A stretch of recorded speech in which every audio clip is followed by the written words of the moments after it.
La última presentación va a ser del doctor Hamid. Él va a hablarnos sobre SLS y el futuro de la reanimación por trauma. Él es médico intensivista en el Hospital General de Vancouver, profesor asistente de cirugía en la Universidad de Columbia Británica.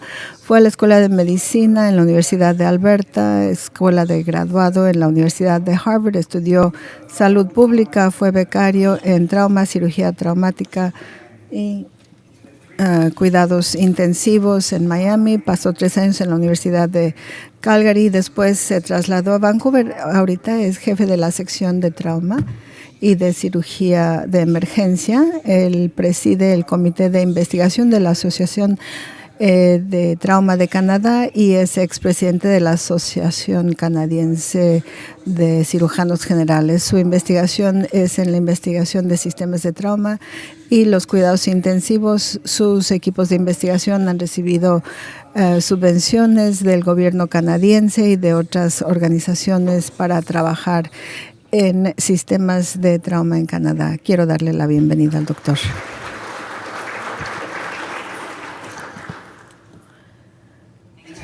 Muchas gracias, doctor.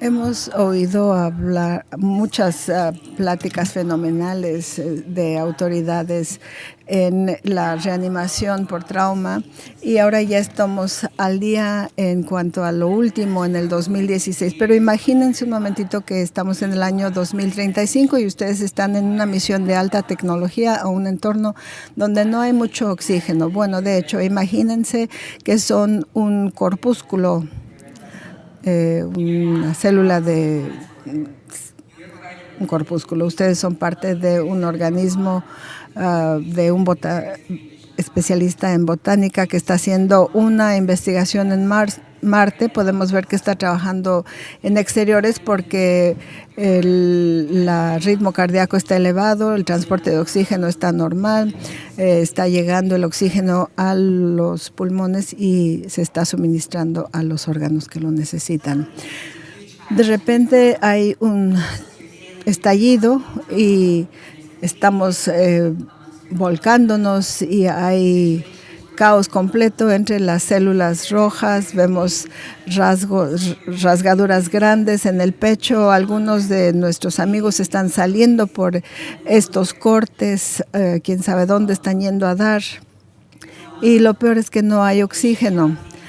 Nosotros cambiamos la curva a la derecha para mejorar la cosa, pero todo está poniéndose más lento porque estamos perdiendo mucha sangre. Como dijo el doctor Feliciano, todos los órganos están tornándose azules. Estamos empezando a liberar mediadores. El tejido y el área superficial de los alveoles y la presión están fracasando y simplemente no estamos recogiendo oxígeno. Los capilares están batallando. En el hígado es igual. Las células empiezan a cerrarse, la inflamación está subiendo, casi todo el oxígeno se nos ha acabado, la saturación venosa está cayendo rápidamente. Aún el riñón cree que todo está muy bien porque hay muerte celular y necrosis. Como un corpúsculo, uno sabe lo que está pasando: pérdida de sangre, choque, disfunción celular. Ya se nos acabó el tiempo, vamos a morir. Pero sabíamos los riesgos que existían cuando nosotros nos alistamos para poder estar en esta misión, pero de repente sucede algo inesperado. Estamos saliendo de la vena femoral. Creemos que nos estamos desangrando a través de una laceración en la vena, pero vamos con otras células rojas en un tubo plástico claro y hay mucha luz.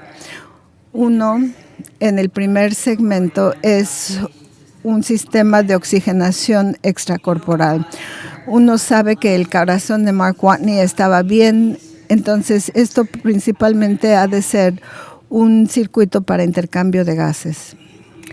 La vista de aquí es algo increíble. Aquí tenemos algunos cirujanos que se ve que están preocupados. La presión en este segmento es bastante negativo. Claramente nos están absorbiendo en algo. Estamos contentos de que no hay puertos de inyección aquí porque con la presión negativa no querríamos que nos succionara inadvertidamente el sistema. Una cosa que notamos es que el tubo está recubierto con una recubierta biocompatible que usa biopeptidos para poder ligar el heparín a la parte interior del tubo. Nos damos cuenta que gracias a este recubrimiento y a pesar de que estamos en un conducto sintético, hay coagulación mínima y hay mínimo trombogénesis y edema y mínima adherencia de leucocitos. A pesar de la presión negativa, fluimos rápidamente. Recordamos la ley de Parcel que dice que el flujo a través de un tubo es igual a la cuarta potencia del diámetro de la cánula.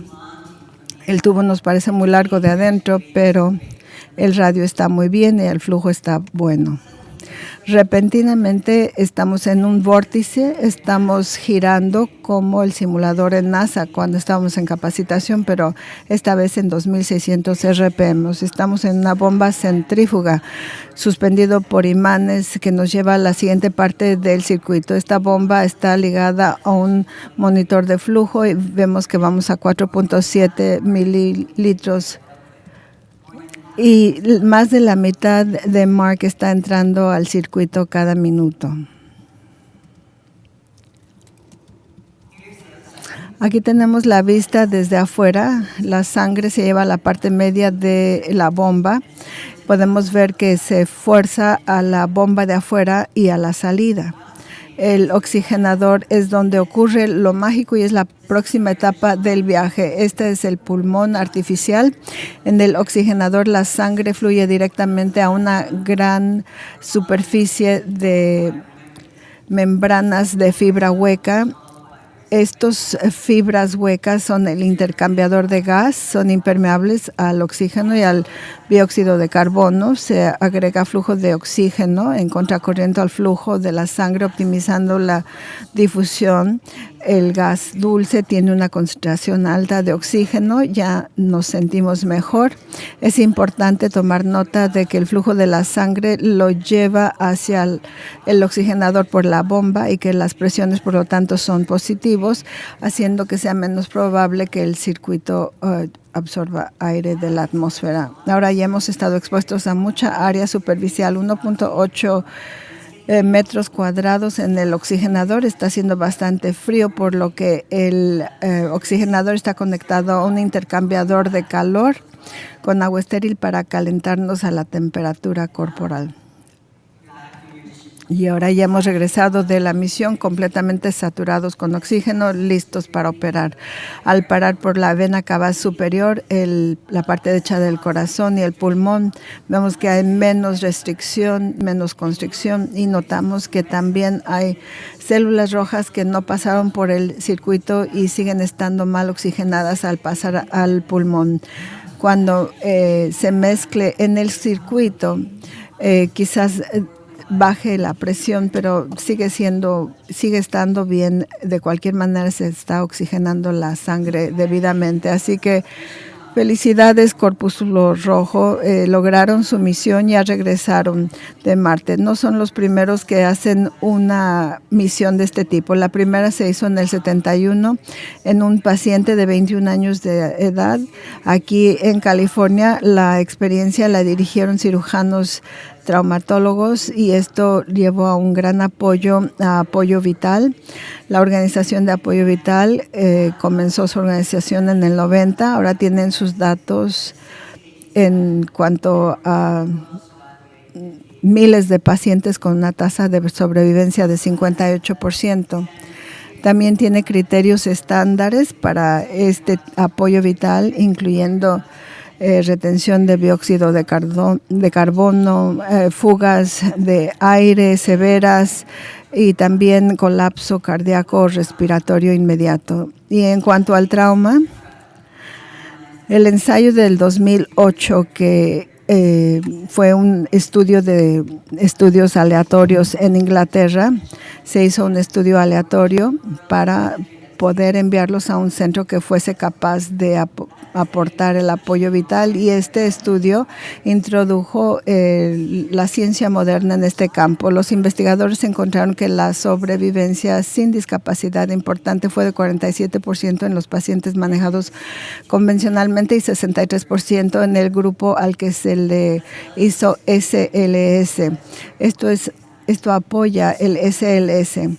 Esta es una de las primeras señales de que la iniciación temprana de SLS es benéfica, y la percepción se ha reforzado globalmente. César incluyó pacientes de trauma, pero ¿cuál ha sido nuestra experiencia en trauma en realidad? El trauma es una situación muy poco controlada para ECMO. Existe el riesgo de la coagulación en el circuito. Quiero comenzar diciéndoles que no hay ninguna contraindicación a SLS. A cada paciente se le considera individualmente en cuanto a los riesgos y beneficios. Pensé presentarles algunos casos para ver qué harían ustedes. Un hombre de 27 años de edad que sufrió un choque en un vehículo a alta velocidad. Tiene hemoptosis, hipoxemia profunda y un neumotórax con signos de pulmón caído y una fuga de aire de su sonda pleural derecha. ¿Qué sucede? ¿Cuántos de ustedes considerarían darle a este paciente ECMO? Una minoría, 1 o 2 de todo el grupo. Bueno, ha habido estudios en cuanto al uso de ECMO en pacientes de trauma con este tipo de lesiones. Estos son reportes de casos. En este pueden ver una niña de 32 meses que estuvo en un choque de automóvil, se rupturó la tráquea, le dieron VA ECMO cerca del momento en que tuvo la falla, y mientras estaba en VA ECMO, ella de hecho la extubaron y después le dieron VA ECMO después del caso, y después regresó a casa y tuvo una consulta de seguimiento exitosa a los 2 años. Así que sí se puede hacer. En cuanto a este caso, un hombre de 18 años sufre múltiples heridas de bala a la mandíbula, cuello y pecho, y hemodinámicamente está estable, pero ha aspirado una gran cantidad de sangre y contenido gástrico. Es intubado, pero las saturaciones de oxígeno se mantienen al 83%, en FiO2 al 100%. ¿Cuántos pondrían a este paciente en ECMO? Unos cuantos más, yo creo que 8% de ustedes, quizás 8.5%. Entonces, hay estudios sobre el impacto que tiene el ECMO en SIRA. Aquí vemos una mortalidad del 24%.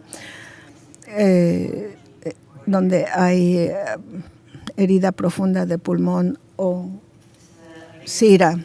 Esta es una serie de 52 pacientes que hizo Reed, que describe ECMO y en SIRA después de trauma. La mayoría son por mecanismo contundente.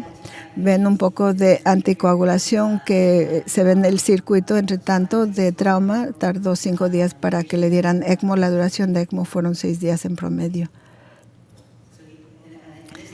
En esta tabla se ve el mismo estudio. Podemos ver antes de la iniciación de ECMO que hubo una mejora considerable en PA2. Podemos ver los valores ahí en la gráfica durante la estancia hospitalaria del paciente. Así que ECMO en este estudio mejoró al paciente dramáticamente. Otro estudio de 28 pacientes con lesión traumática al pulmón tratado con ECMO, una alta severidad de la lesión, el uso de anticoagulantes aún en una población traumatizada, duración de ECMO de 6 días y una tasa de sobrevivencia bastante buena al 71%. Y cuando hay un paciente con hemorragia, un hombre de 43 años de edad con cirrosis a causa de alcohol sufre una caída desde lo alto. El CT revela una laceración al hígado de grado 4 con extensión hacia las venas hepáticas. Luego del CT, su estómago se distiende y tiene una caída transitoria en su presión sanguínea. FAST es positivo. ¿Cuántos lo pondrían en ECMO? ¿Cero? ¿Casi cero?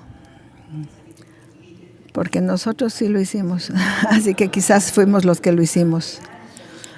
La ventaja o nuestro raciocinio fue porque esperábamos una lesión muy grande que quizás iba a haber una batalla con hipotermia y que si usábamos SLS podría ayudar a que lo mantuviéramos caliente y poder superar. Lo que resulta es que sí pudo permanecer caliente. No es un paciente trauma que se va enfriando conforme sigue el caso. Estuvo caliente y aún durante la reanimación. El SLS sí se puede usar en pacientes que tienen hemorragia porque los sistemas modernos son más pequeños, usan bombas centrífugas, las cánulas son más pequeñas y los circuitos están recubiertos con heparina. Algunos demoran ponerlos en esta coagulación sistémica porque dependen de la liga con heparina para mantener la circulación. Hay más estudios de este tipo que podemos ver aquí. Todos son series pequeñas. Pasamos a la evaluación neurológica. ¿Y qué me dicen de usar SLS o ECMO en pacientes de quienes se sospecha lesión traumática del cerebro? Un hombre de 32 años de edad sufre una lesión cerebral traumática en un choque de motocicleta a gran velocidad, es sometido a craneotomía para evacuación de un hematoma epidural. El día 3 del postoperatorio presenta CXR bilateral, infiltrados y grandes requerimientos de oxígeno. ¿Lo pondrían en ECMO? Algunos de ustedes sí lo harían. Sí, asusta poner a alguien en ECMO, sobre todo porque quizás tendríamos que anticoagularlos. La Fundación de Trauma del Cerebro quiere evitar la hipercapnia permisiva. Uno tiene que prestar atención a los gases de la sangre y si es tentador usar SLS en este tipo de lesiones del cerebro traumáticas, y hay reportes, como habrán leído, caso tras caso, que muestran que de hecho sí se puede poner a un paciente con lesión traumática del cerebro en ECMO. Tienen que usar un circuito ligado con heparina y esperar complicaciones en la coagulación y tratar de lograr que en cuanto se pueda darles anticoagulantes. Ustedes han visto una colección de estudios en este repaso breve que nos muestran tasas de sobrevivencia bastante respetables. Estos son pacientes que tienen lesiones en las vías respiratorias, SIRA, choque hemorrágico y un trauma neurológico.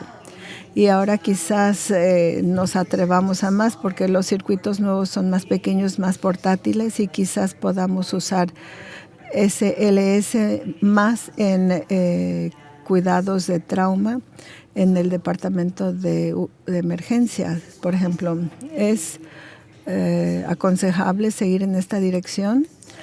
Este es un estudio que llevó a cabo el Dr. Reed y sus colegas, donde nos dicen que o implica que estamos manejando SIRA cada vez mejor y quizás no necesitamos usar SLS o ECMO en pacientes de SIRA y de trauma. Quizás lo que estamos haciendo es ya bastante seguro y con buenos resultados. Lo que hacemos ahorita para la insuficiencia respiratoria está funcionando, incluyendo ventilación, tidal, mejorando muchos de los valores. Lo que estaba tratando de enseñarles aquí es que La suma total de todas las series de casos que hemos visto en la literatura es bastante pequeña y la pregunta es si tenemos suficientes pruebas para poder seguir usando mayormente SLS en trauma. En los estudios que les presenté durante 8 años, se fueron como 85 pacientes de trauma, 15% tenían procedimientos invasivos mientras estaban en ECMO, 30% tuvieron complicaciones. Esos 85 pacientes en general, pero si esto lo consideramos dentro del contexto de todos los pacientes de SLS, hay 4,000 y pico, 44,490 implantaciones de ECMO durante este periodo de tiempo, y los casos reportados de SLS en trauma es una cantidad muy pequeña comparado con nuestra experiencia general. Entonces, la experiencia con ECMO sigue siendo muy pequeña y tenemos que avanzar caso por caso con precaución. Y si hay informes de sangrado, sobre todo en lesiones traumáticas del cerebro en los pacientes a quienes se les pone en SLS. Este es el último caso. Un hombre de 21 años de edad sufre múltiples heridas por herida de bala en el pecho derecho inferior y abdomen. Su presión sanguínea en la unidad de trauma no se pudo detectar, pero rápidamente se le transfiere al quirófano, donde entra en PEA. Una toracotomía anterolateral con extensión revela una lesión pulmonar. El hilo pulmonar se pinza cruzando junto con la aorta. La parotomía exploratoria revela lesiones extensas en el hígado y cabeza del páncreas. A este paciente se le puede hacer un bypass, considerando que es joven y que tiene toda su vida por delante. Bueno, como quizás adivinaron, yo me he sentido motivado a estudiar SLS más por unas pérdidas personales que tuve en el transcurso de los años, que han incluido algunos resultados adversos, incluyendo el caso que les acabo de presentar. Esto es muy difícil porque creo que todos sentimos que sí podemos llevar al paciente al quirófano, que debe haber muy buena oportunidad de que sobreviva, pero un paciente de trauma que sufre un ataque cardíaco tiene muy poca probabilidad de sobrevivencia. El darle ECMO a un paciente por insuficiencia respiratoria o por choque hemorrágico en muchos informes se considera factible, aún sin la anticoagulación. Y un caso extremo es poner a un paciente que está sufriendo un ataque cardíaco con una bypass cardiopulmonar. Esta es una técnica que se está desarrollando en la Universidad de Pittsburgh para la preservación de emergencias y reanimación de emergencia, colocando una cánula en la aorta y enjuagándola con solución salina estéril helada para enfriar el corazón y el cerebro para poder preservarlos mientras se hacen otros procedimientos. Ese tipo de preservación en etapa temprana quizás nos gane 3 horas para ir al quirófano para reparar lesiones con un bypass. Estoy ansioso por ver qué es lo que pueda suceder con esto. Quizás algunos de ustedes ya saben, pero de cualquier manera estoy muy agradecido con mi amiga doctora Emily Osh, que me ha enseñado mucho sobre ECMO y trauma. Agradecido con el programa de ECMO en la universidad, que tiene un programa de capacitación maravilloso, y agradecido a los organizadores de la conferencia y agradecido con ustedes para pensar en estos problemas conmigo. Quiero concluir diciendo que ECMO no es una contraindicación en trauma, requiere de un enfoque multidisciplinario y especializado, y los procedimientos quirúrgicos son posibles con ECMO. Y quién sabe, algún día quizás SLS en trauma sea algo universal. Muchas gracias.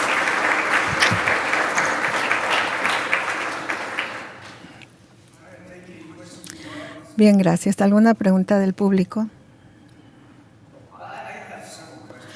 Yo tengo varias preguntas.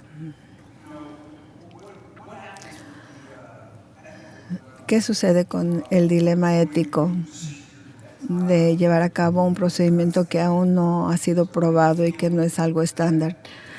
Cuando uno considera que la mayoría de los cirujanos no harían algo, pero uno lo ensaya porque uno siente que sí puede funcionar, ¿no es eso simplemente experimentación?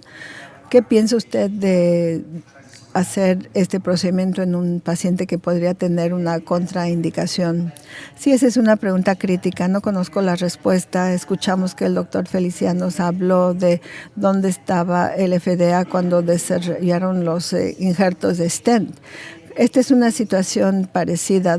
Nos encontramos en los extremos del conocimiento quirúrgico. El paciente probablemente va a morir. Sé que hay ejemplos de práctica no ética en estos extremos, pero creo que estos casos se deben de considerar caso por caso. Cada paciente de trauma es único y cada paciente tiene un conjunto singular de complicaciones. La mejor respuesta que le puedo dar, doctor, es que hay que sopesar los riesgos y beneficios de cualquier tecnología que uno aplica en un paciente y hay que asegurarse de que hay una revelación completa al paciente y a la familia de lo que uno quiere lograr. La elección del paciente creo que es algo muy importante. Si el paciente cree que no se le puede salvar, entonces someterlo a un curso de manejo agresivo tampoco sería ético. Hay que usar mucha precaución. Por favor, puede presentarse. Dave Nutrica. Sí, al público del Internet, sí.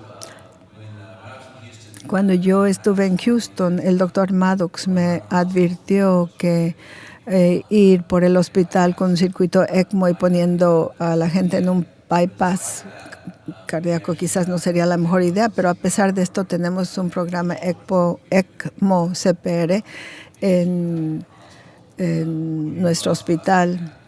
¿Y qué piensa usted en cuanto a hacer esto para trauma? Nosotros tenemos un programa donde uno hace los planes para ponerlos en este programa. Sí, es muy buena pregunta. Quizás voy a tratar de que se acabe el tiempo antes de contestar a la pregunta. Creo que tenemos mucho que aprender del trauma pediátrico. El curso de ECMO que yo tomé lo dirigió el Children's Center. El problema conceptual que yo tengo en cuanto a poner a gente en circuito que están en un choque hipovolémico, ¿cómo lo hacemos cuando la vesícula está vacía y uno quiere reanimarlos al mismo tiempo? Nuestro procedimiento a veces es decir que cuando se pone a un paciente en bypass puede uno conectar succión al flujo de la sangre para capturar toda la sangre y circularlo por un bypass completo, lo que me hace pensar que un médico de trauma debe estar más familiarizado en cuanto a cómo poner a un paciente en un bypass cardiopulmonar, porque podría salvar la vida. Nosotros recién comenzamos un programa para ataques al corazón y no para trauma. Creo que todavía estamos muy lejos de tener esto para trauma por los problemas logísticos que representa. Cuando es ataque al corazón tenemos un sistema circulatorio completo, podemos usar compresión interna, máquina de compresión, lograr la perfusión. Así para un paciente de trauma, no sé, quizás usted, doctor, sí sabe cómo mantenerlos vivos con perfusión, porque su volumen intravascular está disminuyendo y no podría uno generar ningún pulso con CPR, con reanimación cardiopulmonar. Gracias. Esta es una pregunta importante y yo soy Kenneth Maddox de Houston. Se hizo referencia a mí en la última ponencia y en la última discusión. Yo pensé que habría que aclarar varios puntos. Número uno, cuando nosotros pasábamos por el hospital, la sospecha era embolismo pulmonar. Desarrollamos una máquina de bypass cardiopulmonar que yo podía purgar y canular y tenerlo ya operando en 15 minutos en el paciente. A los 15 minutos de la notificación, los circuitos actuales no se prestan a este tipo de purga preliminar, a menos que se desarrolle otra cosa. Para el embolismo pulmonar, si hay un embolismo pulmonar masivo central, nosotros logramos 75% con recuperación completa que salía del hospital, no con el cerebro muerto. Resultados fabulosos. Si tenían ataque cardíaco, sangrado gastrointestinal, no sabíamos qué era hasta que los teníamos en la bomba y averiguáramos qué era. si esperábamos, no tendríamos sobrevivientes. Adicionalmente, yo no publiqué 20 personas que tuvieron choque hemorrágico. Yo llevé la misma máquina al cuarto de choque y los puse en la bomba para shock hemorrágico y la sobrevivencia fue de 0. Hubo un par de personas con hipotermia profunda que pudieron sobrevivir y salieron caminando del hospital, pero ellos tenían un volumen completo. Para la exoneración de responsabilidad de FDA ha permitido un mecanismo, pero es muy estricto. Hay que informar a la comunidad. El individuo tiene que contar con el tiempo suficiente para decir eso no lo quiero o decir sí, sí lo quiero. Y hay muchos relatos que el tiempo no nos permite compartir con ustedes, pero ha habido 15 o 20 estudios multicéntricos a nivel nacional que siguieron la exoneración de responsabilidad, que han cambiado nuestra práctica. Cuando vemos CIRA, esto puede ampliarse a ese campo al transportar a un paciente tras fronteras internacionales, y esto ya se ha dado. Esto es por lo que nosotros debemos propugnar, pero lo debemos hacer con conocimiento completo de los individuos, como el centro suyo, y les aplaudo por hacerlo así. ¿Tenía usted una pregunta?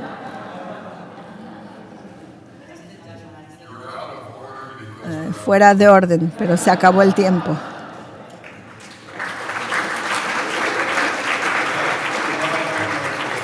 Tenemos un par de preguntas más del público en Internet. Un par de personas de América Latina preguntan qué nos puede decir del alto costo, de la efectividad del costo y el beneficio de usar esta tecnología en lugares de bajos ingresos. Sí, esa es otra pregunta brillante. Yo primero quiero agradecerle al doctor Marax por los comentarios que hizo. Creo que los comentarios sobre PE fueron excelentes, así como de choque hemorrágico. Quiero retroceder un poco y decir que las reglas fundamentales se aplican, que hay que ampliar el volumen extravascular y quizás a futuro considerar usar ECMO para casos selectos. En cuanto a la efectividad de costo en países de bajos ingresos, ese es un tema importante. Creo que los entornos de bajo ingreso medio están empezando a usar ECMO. Algunos de mis compañeros de clases en Edmonton eran de Brasil, del mundo pediátrico. Creo que SLS sí se está usando ya en pediatría en países de bajo ingreso. Los circuitos cada vez son más sencillos. Me pregunto si nosotros usamos SLS juiciosamente y en etapa temprana, si podemos impedir mortandad por falla multiorgánica, etcétera. Y esto haría que fuese efectivo en cuanto al costo, aunque no nos ahorrara dinero. Creo que vale la pena que las personas en esos países conozcan la tecnología, la exploren y que vean cómo pueden simplificar los circuitos y hacer que sean más fáciles de usar y poder usarlos en un momento oportuno para evitar complicaciones costosas y a plazo largo. Gracias.